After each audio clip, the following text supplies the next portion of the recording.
Hello friends, welcome to Parth शिक्षा।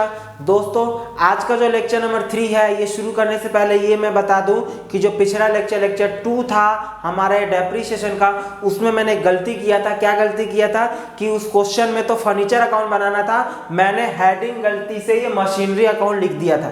तो आप उस मशीनरी को काट के फर्नीचर अकाउंट अपने नोटबुक में कर लेंगे, ठीक है। बस ये गलती था, आप सुधार लेंगे, मैं उम्मीद करता हूँ।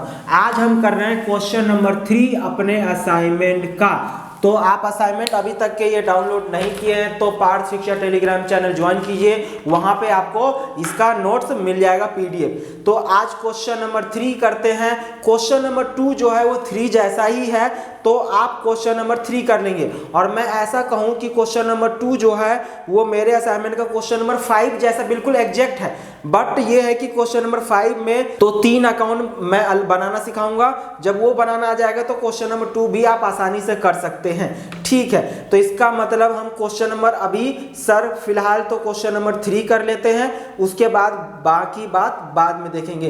तो क्वेश्चन नंबर 3 में क्या लिखा है? On 1st April 2015, machinery was purchased for ₹80,000. On 1st April 2016, new machinery costing ₹40,000 was purchased. On 30th June 2017, machinery purchased on 1st April 2016. 1st April 2015 was sold for ₹65,000 and 30th September 2017 machinery purchased on 1st April 2016 was sold for ₹26,750. On 1st October 2017 another machinery for ₹50,000 was acquired मतलब purchased. On 1st October 2018 new machinery costing ₹40,000 was purchased. Depreciation was charged at the rate of 10% per annum on the diminishing balance method. Prepare machinery account for the 4 year ending 31st March 2019. यानी 4 साल का आपको ये machinery account बनाना है इस question में, ठीक है ना। तो देखो इसमें कितने मशीन है? M1 है। M1 को खरीदा गया है 1 अप्रैल 2015। सबसे पहली बात तो ये कि कब खरीदा गया है ये देख लेना जरूरी है। कितने में खरीदा गया सर? 80,000 रुपये में खरीदा गया है, ओके। और एक और मशीन खरीदा गया है 1 अप्रैल 2016 को, M2। कब खरीदा गया? 1/4/2016 को। कितने रुपए का खरीदा गया सर? 40,000 रुपए का, ओके सर, ये भी समझ में आ गया। 30 जून 2017 लिखा है machinery purchase on 1st April 2015 was sold for ₹65,000। यानी कि ये वाला जो है वो सेल हो जा रहा है। यानी कि ये तो हमको इतना समझ में आ गया कि 1 अप्रैल 2015 को और 16 को 2 मशीन खरीदा गया है। बट लिखा है 30 जून 2017 को machinery purchase on 1st April 2015 was sold। यानी कि 30 जून 2017 को मशीनरी जो खरीदा गया था 1 अप्रैल 2015 को उसको सेल कर दिया गया 65,000 रुपये में। तो सर 1 अप्रैल 2015 को तो ये वाला खरीदा गया, हाँ जी, तो इसी को सोल्ड आउट कर दिया गया। तो सोल्ड फॉर रुपीज कितने में बेचा गया है सर? 65,000 में बेचा गया है। ओ माय गॉड, कब बेचा गया सर? ऑन 30th जून। कब? 30th जून 2017। ओके सर, समझ में आ गया।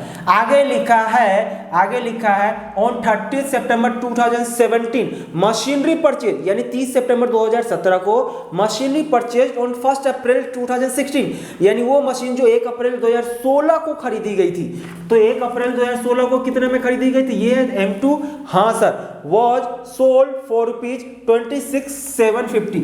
यानी इसको भी सेल कर दिया गया है, सोल्ड फॉर ₹26,750 ऑन। सर ये कब बेचा गया है? ये बेचा गया 30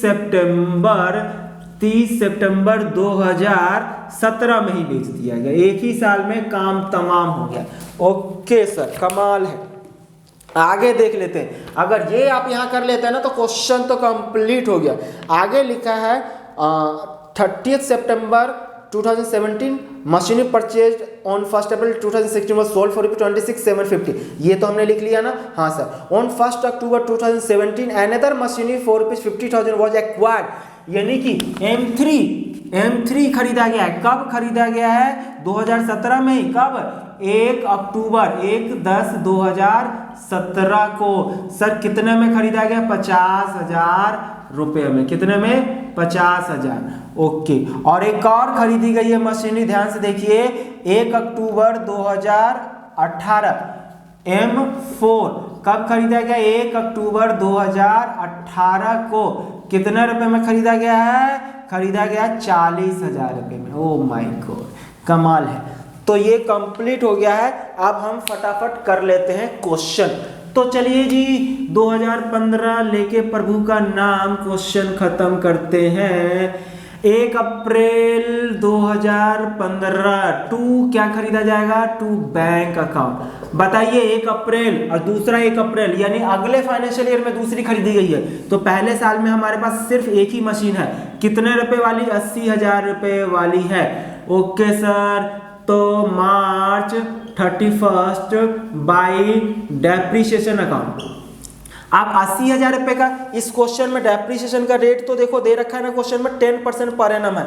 कितना दे रखा है? 10% पर एनम हर साल। तो डेप्रीशिएशन इस 80,000 रुपए पे लगाओगे, कितना लगाओगे सर? 10%, तो 8,000 रुपए आएगा सर। हाँ सर। तो बैलेंस सीडी कितना बच जाएगा? बैलेंस सीडी आपका बच जाएगा 72,000। कमाल है ना? हाँ सर। तो ये पहले साल का तो हमारा कंप्लीट हो गया है। वाह, मतलब, और ये यहाँ पे भी डेट लिखना जरूरी है। और जो सीडी है वो बीडी बन जाता है। 2016 अप्रैल 1 का टू क्या हो जाएगा? Balance BD. ये किसका है? M1 का 72,000। अब 2016 1 अप्रैल को एक नई मशीनरी खरीदी गई है ना? हाँ सर। तो टू बैंक अकाउंट M2 कितने रुपए में खरीदी गई है सर? 40,000 रुपए में खरीदी गई है। 40,000 रुपए ही था ना M2 का? हाँ सर। अब 2017, क्योंकि बेचने की कहानी कब हो रही है? 30 जून 2017। तो 30 जून 2017 पहले आएगा या 31 मार्च आएगा? 31 मार्च। इसका मतलब पहले डेप्रीशिएशन की एंट्री होगी, अकाउंट क्लोज किया जाएगा। तो मार्च 31 बाई क्या लिखेंगे? Depreciation account. 2 है M1 M2। कौन सा मेथड है सर? सर यहाँ पे ना diminishing balance, return down value method बोला है। कौन सा बोला है? डिमिनिशिंग बैलेंस मेथड बोले या रिटर्न डाउन वैल्यू मेथड बोले, दोनों का मतलब एक है। तो सर डेप्रीशिएशन किस पे लगेगा? सर यहाँ पे हम जो बैलेंस बीडी शो करेंगे ना, उस पे लगेगा सर। तो कितना है सर? 72,000 का 10% लगाना है और ये 40,000 रुपए का 10% लगाना है। ओके। तो यहाँ आएगा 7,200 और ये आ जाएगा 4,000। तो कितना आ जाएगा? ये 11,200। अब बैलेंस सीडी लिख लो, by balance CD M1 M2। 72,000 में से अगर मैं घटा दूं, कितना घटा दूं? 10%, ये 7200 रुपये। तो कितना आ जाएगा? 64,800। 40,000 में से 4,000 घटा दूं तो कितना आएगा? 36,000 रुपये। तो इसमें मैं ऐड कर दूं तो ये आ जाएगा 1,08,000 रुपये। टोटल अगर मैं बोलूं तो टोटल आपका आ जाएगा 1,12,000। देख लीजिए टोटल जोड़ के 11,200, 1,12,000 रुपये आ रहा ना? हाँ सर, कमाल है। अब ये 2017 अप्रैल इधर आ जाएगा बैलेंस बीडी के लिए। तो अप्रैल 1 टू क्या लिखा जाएगा यहाँ पे? Balance BD. तो बैलेंस बीडी M1 है, M2 है। M1 का 64,800 है और ये 36,000 रुपये है। अच्छा, अब सर बेचने की एंट्री तो इधर होता है, हमको पता है, हम तो सीख चुके हैं सर। अब जरा देखिए कि पहली वाली कब बेच दी जा रही? सोल्ड फॉर 65,000, 30 जून 2017 को। तो इसका मतलब 30 जून 2017 को बेचा गया है। तो मैं यहाँ पे बेचने की एंट्री करूंगा 2017 जून 30, और जिस डेट को बेची जाती है ना, उस डेट तक भी डेप्रीशिएशन लगाया जाता है। अच्छा, डेप्रीशिएशन यूं तो हमारे पास जो रहता है ना एसेट्स, उसका साल के एंड में लगाते हैं, पर अगर कोई एसेट साल के बीच में अगर बेच दी जाती है तो उस एसेट्स पे जिस डेट को बेची गई है ना, उस डेट तक डेप्रीशिएशन लगाया जाएगा।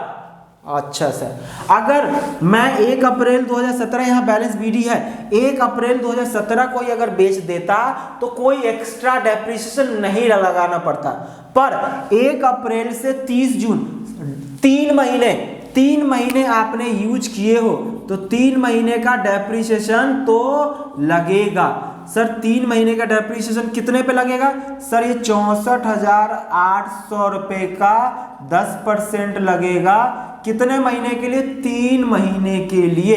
ये कौन सा एसेट्स है? M1 है। तो बताओ, मैं अगर 64,800 का 10% 3 महीने के लिए अगर करता हूं तो 1620 रुपये आता है। कितने रुपये आता है? 1620 रुपये। इसका मतलब यहाँ पे इसी डेट को जून 30 को ही बेचा जा रहा है इसको, तो बेचने की एंट्री तो इधर ही होगा। कमाल है ना। M1 सेल हो रहा है, कितने में सेल हो रहा है? 65,000 में। अच्छा सर 65,000, बट ये कितने वाला था बताना जरा। ये 64,800 था, डेप्रिसिएशन कितना लग गया? 1620 रुपये। तो बता सकते हो इसकी वैल्यू कितनी बची होगी? 1620 अगर मैं घटा दूं कितना? 64,800 में से तो 63,180। कितना? 63,180 वाला। ओहो, यानी कि ये क्या है? एक प्रकार से वाला। ओ माय गॉड, इसका मतलब फायदा हुआ या घाटा हुआ? सर फायदा हो गया। सीधा सीधा समझ में आ रहा है ना कि 64,800 का 3 महीने के लिए डेप्रिसिएशन 1620, तो इसका मतलब है जो 64,800 वाला था उसमें से इतनी वैल्यू कम हो गई, तो कितना बच गया था? 63,180। अब 63,180 वाला चीज आपने कितने में बेच दी हो? 65,000 में। तो 1820 का फायदा। तो इसका बेचने की एंट्री हम क्या करेंगे? बैंक अकाउंट करते थे ना, तो बैंक अकाउंट डेबिट करते हैं टू मशीनरी अकाउंट, यही करते थे ना। तो मशीनरी तो आपकी 65 वाली है, मशीनरी कितनी है? मशीनरी आपका 63,180 वाला। कितना रह गया था इसकी वैल्यू? 63,180। और बेचे कितने में हो? 65,000 में। सर फायदा हो गया, तो उसको क्या बोलोगे? प्रॉफिट या फिर गेन, प्रॉफिट या gain on sale of machinery account. कितना रुपए आया था प्रॉफिट? 1820 रुपये। ठीक है ना। तो ये एंट्री। अब बताओ, यहाँ पे हम मशीनरी अकाउंट बना रहे हैं ना? हाँ सर, तो मशीनरी अकाउंट में आएगा या नहीं आएगा? आएगा सर। कैसे आएगा जरा देख लेते हैं। मशीनरी, तो अब बताओ, हम यहाँ पे बैंक की एंट्री हम ऑलरेडी कर चुके हैं 65,000। ठीक है, ओके। अब जो भी प्रॉफिट होगा वो प्रॉफिट कहाँ पे जाएगा? सर वो प्रॉफिट जाएगा हमारा डेबिट साइड में आ जाएगा। यहाँ पे लिखेंगे 2017 जून 30, क्या लिखा जाएगा? To profit on sale of machinery account. ठीक है ना। कितना आ जाएगा ये आपका? 1820 रुपये आ गया। ठीक है, तो ये हमारा कंप्लीट हो गया है। ये M1। M2 का भी देख लेते हैं क्या लिखा हुआ है। M2 का सोल्ड किया गया 30 सितंबर को, तो 30 सितंबर, तो इसी साल में बेचा गया सितंबर 30, तो बाई डेप्रिसिएशन अकाउंट हो जाएगा M2 के लिए। किसके लिए? M2 के लिए। तो M2 का भी देखो 1 अप्रैल का बैलेंस बीडी था ना M2 का, तो 1 अप्रैल से कितना होता है? 30 सितंबर, 6 महीना। वैल्यू कितना बचा था? 36,000 रुपये। तो 36,000 रुपये का 10% लगेगा। कितने महीने के लिए? 6 महीने के लिए। तो कितना आ जाएगा आप कैलकुलेट कर सकते हैं। 1800 रुपये आ गया। कितना आ गया दोस्तों? 1800 रुपये। अब यहाँ पे क्या लिखा जाएगा? By bank account M2। कितना? M2। तो बैंक में कितना है देखो? 26,750 रुपये। आप देखते हैं इसकी कॉस्ट कितनी है। 36,000 रुपये इसकी वैल्यू थी, तो 36,000 रुपये में कितना वैल्यू कम हो गया? 1800 रुपये। तो अगर मैं इसमें 36,000 में से 1800 घटा दूं तो कितना आ जाएगा? 34,200 रुपये। कितना आ गया दोस्तों? 34,200।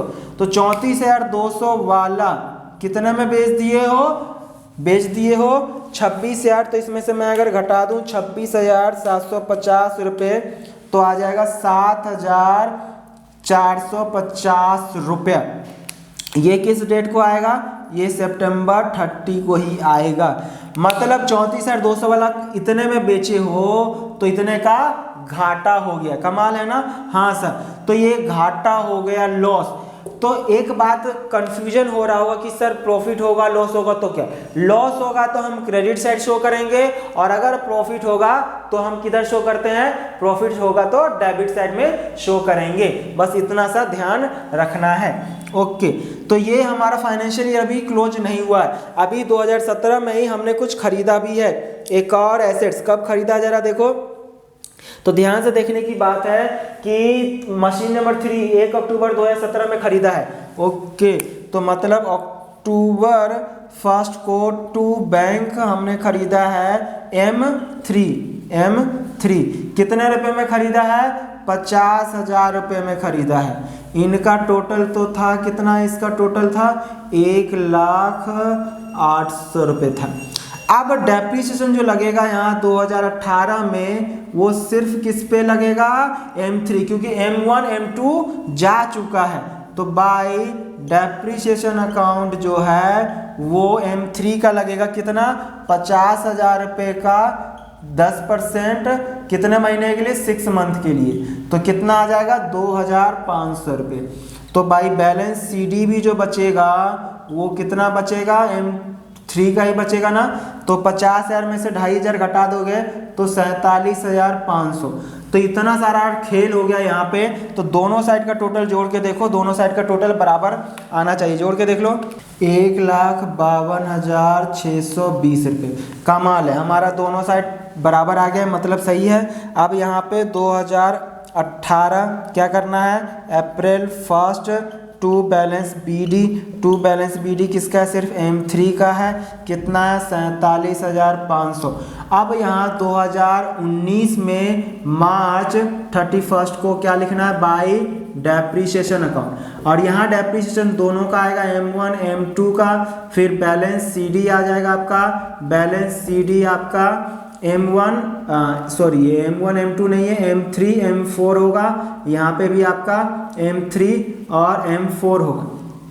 ठीक है, तो ये आप करेंगे, कैसे करेंगे, अब आपको करना है, एक और एसेट्स खरीदा गया है ना M4 1 अक्टूबर 2018। तो 1 अक्टूबर 2018 को खरीद लेते हैं। अक्टूबर 1 टू बैंक अकाउंट M4 कितने रुपए में खरीदा गया है सर, 40,000 रुपये में। ओके, तो 47,500 का डेप्रिसिएशन लगेगा पूरे साल का। 47,500 का 10% कितना आ जाएगा, 47,50। और दूसरा जो हमने खरीदा 40,000 रुपये का 10% कितने महीने के लिए, 6 मंथ के लिए। तो कितना आ जाएगा, ये 2,000 रुपये आ जाएगा। मतलब ये यहाँ पे आ जाएगा 6,750 रुपये। तो बैलेंसिंग फिगर लिख दीजिए, 47,500 का 10% घटाने पे आएगा, यानी 47 से 50 घटाने पे आएगा 42,750 रुपये। 40 में से 2 घटा देंगे तो आ जाएगा 38,000 रुपये। और टोटल जोड़ देंगे तो आपका आ जाएगा 80,750 रुपये। और इसको भी जोड़ देंगे 6,750 तो आ जाएगा 87,500 रुपये। कितना, 87। तो इधर का भी टोटल इतना ही आ रहा ना, 87,500। कमाल है ना। तो ये हमारा क्वेश्चन नंबर 3 कंप्लीट हो गया है। अब आप क्वेश्चन नंबर 2 आपके लिए होमवर्क है और क्वेश्चन नंबर 4 भी आपके लिए होमवर्क है। ये दोनों क्वेश्चन आप आसानी से कर सकते हैं। क्वेश्चन नंबर 2 में थोड़ा सा अटक सकते हैं क्योंकि पार्ट बेचा जा रहा है। तो मैं अगले क्लास में क्वेश्चन नंबर 5 जब करा दूंगा तो आप क्वेश्चन नंबर 2 आसानी से कर सकते हैं। फिलहाल आप क्वेश्चन नंबर 4 आपके लिए होमवर्क है, जरूर कर लीजिएगा। और अगर कोई डाउट हो तो कमेंट करके पूछ सकते हैं। तो दोस्तों, इसी के साथ आज की मुलाकात यहीं समाप्त करते हैं। Thank you so much.